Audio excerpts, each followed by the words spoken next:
किसी भी कौम की तारीख आप उठा के देख ले, ये तो छोटे बच्चे हैं, काश ये भी मेरी बात को उस तरह से समझ सकते जिस तरह से वालिदैन समझेंगे कि दुनिया की कोई कौम, उसकी तारीख आप उठा के देख लें कि जब तक वो तालीम के मैदान में, तहकीक के मैदान में, तफ्तीश के मैदान में आगे नहीं बढ़ी, वो मुर्दा अक़वाम में शामिल हो गई।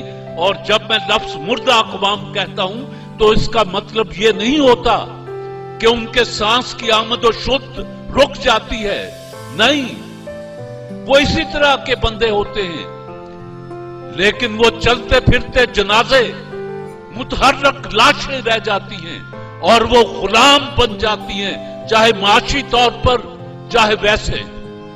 और आप अपने पाकिस्तान के हालात को देख लें,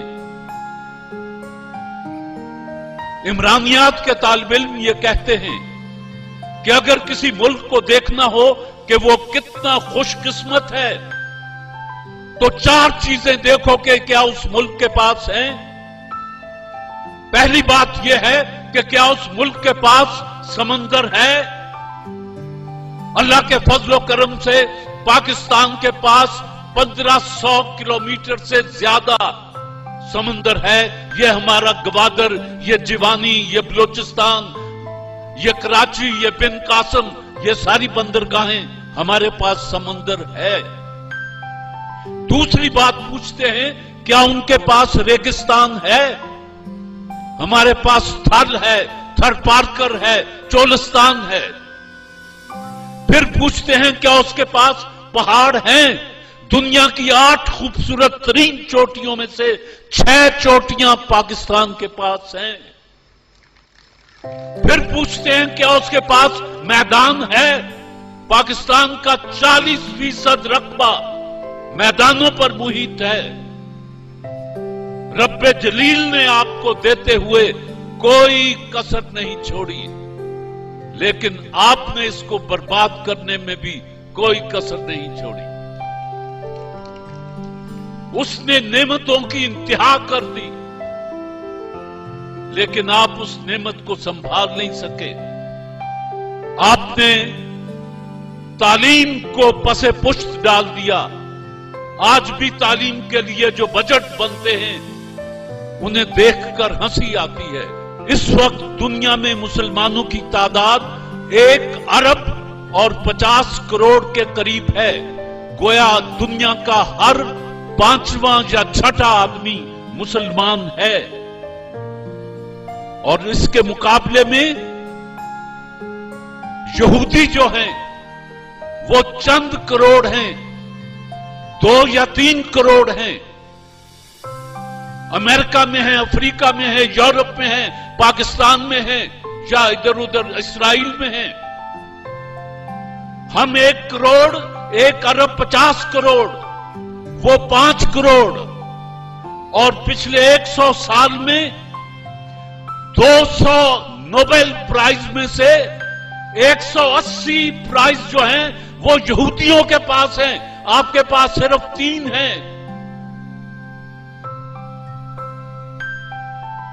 अब इसके बाद अगर रोने को जीना चाहे तो आदमी क्या करे कि एक तरफ 1 अरब 50 करोड़ वो 3 नोबेल प्राइज हासिल करते हैं, एक तरफ बहुत ही मार्जिन दे दूं 5 करोड़ वो 180 प्राइज हासिल करते हैं।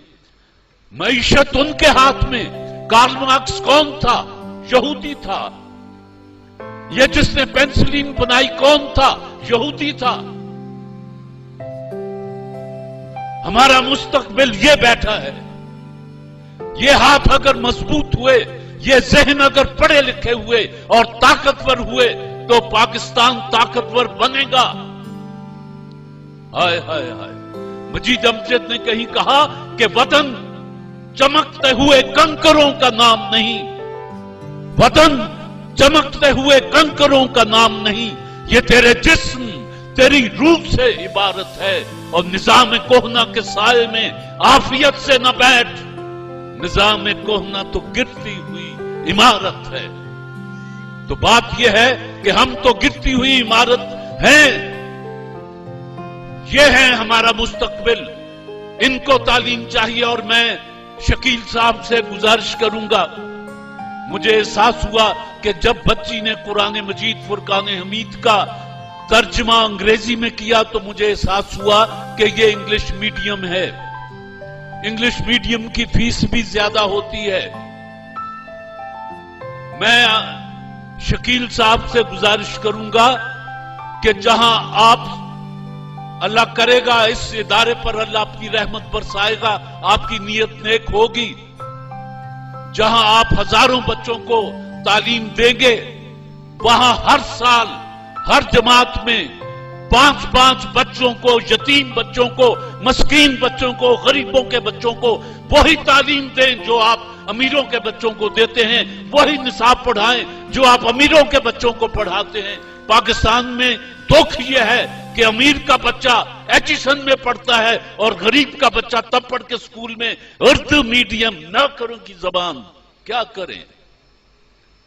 तो मैं शकील साहब से गुजारिश करूंगा कि वो हर साल कम से कम 25 बच्चे अपनी तरफ से उन्हें पढ़ाएं, उन्हें अपनी तरफ से किताबें दें, उनको एहसास ना होने दें कि हम तुम्हें मुफ्त पढ़ा रहे हैं। इंसान की इज्जत नफ्स बड़ी चीज है, आप मदद करें और उन्हें पता ना चले।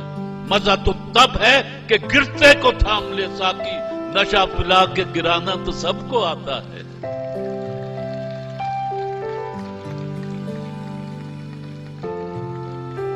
पाकिस्तान की सियासत, राना साहब ने आना था, पंजाब के वजीर हैं।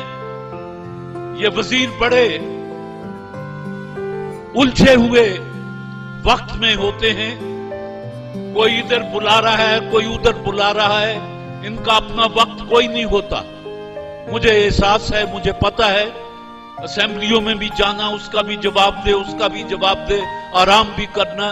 पता चला कि रास्ते में है, रास्ता कट ही जाएगा, चले तो कट ही जाएगा सफर आहिस्ता आहिस्ता। बहरहाल मैं ना इस वक्त सियासत को छेड़ रहा हूं, ना सहाफत को छेड़ रहा हूं, मैं सिर्फ तालीम की बात कर रहा हूं। और यहूदियों की मिसाल मैंने आपको दी है। पाकिस्तान में बलूचिस्तान के डाडर से लेकर, गवादर से लेकर चित्राल के गांव के बच्चे तक एक ही अगर निजाम तालीम हो जाए तो मैं आपको यकीन दिलाता हूं कि पाकिस्तान 10-20 साल में अक़वाम आलम को लीड करने की पोजीशन में आ जाएगा। शर्त यह है कि 18 करोड़ में से सिर्फ 5% को हाकमाना गुरूर न दो, 95% को गुर्बत न दो, उनको जहालत न दो, उनको उर्दू मीडियम कह के नफरत न करो। तुम्हारी अपनी सकाफत, तुम्हारी जबान, तुम्हारा अदब, हर चीज तुम्हारी जो है वो ये 5% खा रहे हैं, नोच रहे हैं गिद्धों की तरह। और 95% के पास न रात को खाने के लिए रोटी है, ना उसके घर दिया जलता है। हाय हाय। और बिजली उर्दू शायरी के रिवायती महबूब की तरह कभी आती है, कभी जाती है। हम भी आती हो गए हैं। औंदिए ते आए बिस्मिल्लाह, जान दिए ते दुर बड़े मुझा। सीधी बात है, क्या करें। और ज़राती मुल्क है, गंदुम बाहर से आती है। ज़राती मुल्क है, चावल बाहर से आता है। ज़राती मुल्क है, दूध बाहर से आता है। ज़राती मुल्क है। किसान के चेहरे पर खुशी नहीं है, आंखों में रोशनी नहीं है, उसका बच्चा स्कूल नहीं जा सकता। बात माशियात की छेड़ बैठा हूं। फैसलाबाद का शहर है, लाहौर भी जाना है। बहरहाल वो जरा माहौल बोझल सा हो गया है। मेरी तरह का एक बंदा था, उसको तकरीर करने का बड़ा शौक था। चाहे दूसरा मजमा जो है वो हूट कर रहा हो, तालियां बजा रहा हो, वो तकरीर किया जाता था।